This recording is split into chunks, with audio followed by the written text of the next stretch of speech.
Coach Patterson, the Ole Miss coaches and players have talked about your defense being an SEC-style defense. Does that mean something to you? I mean, hopefully we played defense before we got here, but it's in other years. But I took that as a compliment. Obviously, they're big and they're physical and they can run around. So, I don't think you can pay any different compliment. I am. I'm not a conference guy. I think there's good teams in conferences. There's bad teams in conferences. I take it as it.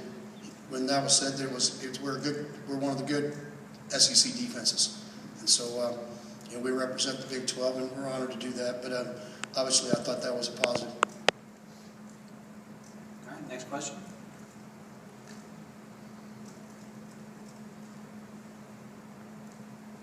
All right, don't make me start asking here. All right, over here, Chris.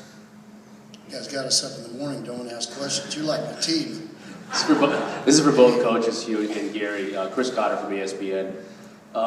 There are always players that emerge in these bowl practices, maybe that we haven't seen throughout the year, certainly that you're excited about, not only for the Chick-fil-A Beach Bowl, but for 2015 as well. Can you identify some players maybe that have stepped up and have had great practices, or maybe some units on your team that you've really been impressed with here over these last couple of weeks? Hugh, I'll start with you.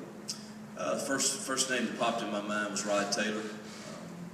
I think everyone knows that we chose to go ahead and have surgery for Aaron Morris, our starting guard, and that's going to thrust Rod into a must-play role as a freshman.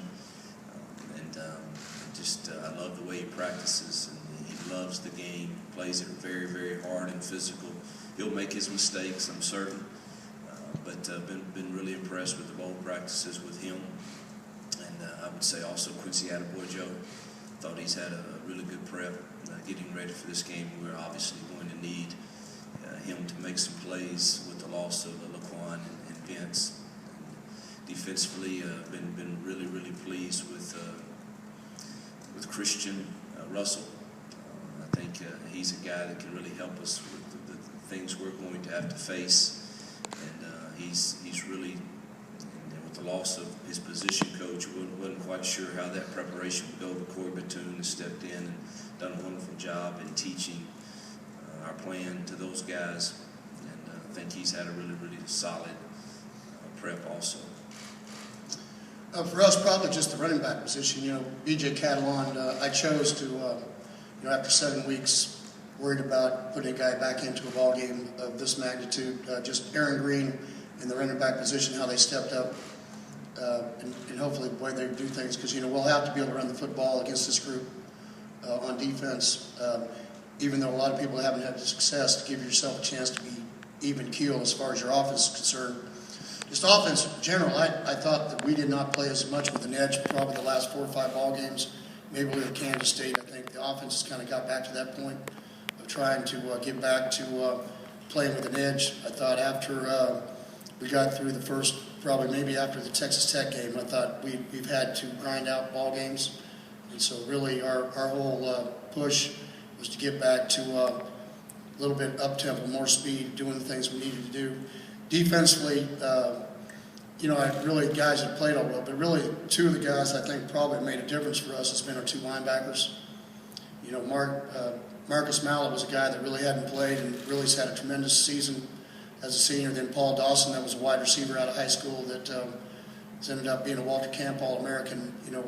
Without the plays that they've made, probably we wouldn't be where we are today. And we're fortunate to have 2 guys that have been 3-year starters that are punter and kickers. So outside of that, I think we've probably been pretty status quo. We haven't had any injuries, getting anything where somebody had to step up. So it's it's been a group that's kind of filtered all the way through and really worked hard here in the bowl practices. They knew the kind of competition they had to play against here tomorrow. Okay, we're going. Okay, right here.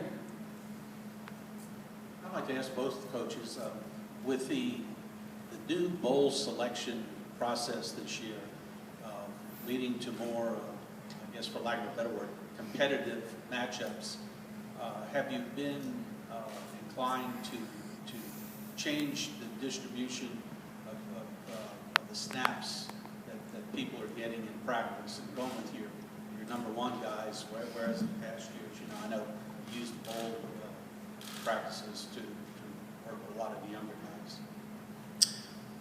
Prior to our break for the Christmas season, we had mixed practices basically. We would have probably a 30-minute period that was dedicated to prep for TCU, quite a bit of endo, and then the end of practice would be young kids solely. So we've kind of kept the same. Now once we got here, it was all TCU.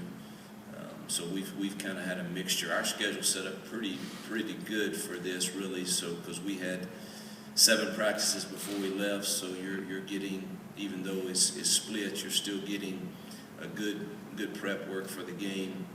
At the same time, getting we had 7 practices and we had a 7-game series for our young kids, and it was a lot of fun. Of course, us coaches, we make sure it goes to the 7th game somehow. And it was fun to watch that and see those guys compete. But once we got here, it all turned solely to preparing for TCU. For us, every year is different. This year, because we played till the 6th of December, different than either the Fiesta Bowl or the Rose Bowl, where we were done around Thanksgiving, where you had 40-some days. For us, it wasn't so much the young guys. We just decided that the ones that we would have, because you have to go practice, you have to be able to go recruit and do things. So really it's been about getting back good on good, trying to get our bodies back, get back in the weight room, get back to running a little bit. Because you're never at the end of the season are you in as good a shape as you were when you started. So one of our philosophies has always been to go back to the basics, get things ready to go. As you know, Gil, we don't practice during finals. And so our finals were later this year. It was the 3rd week, so we had to wait through Sunday through Wednesday till Thursday night before we could start back up.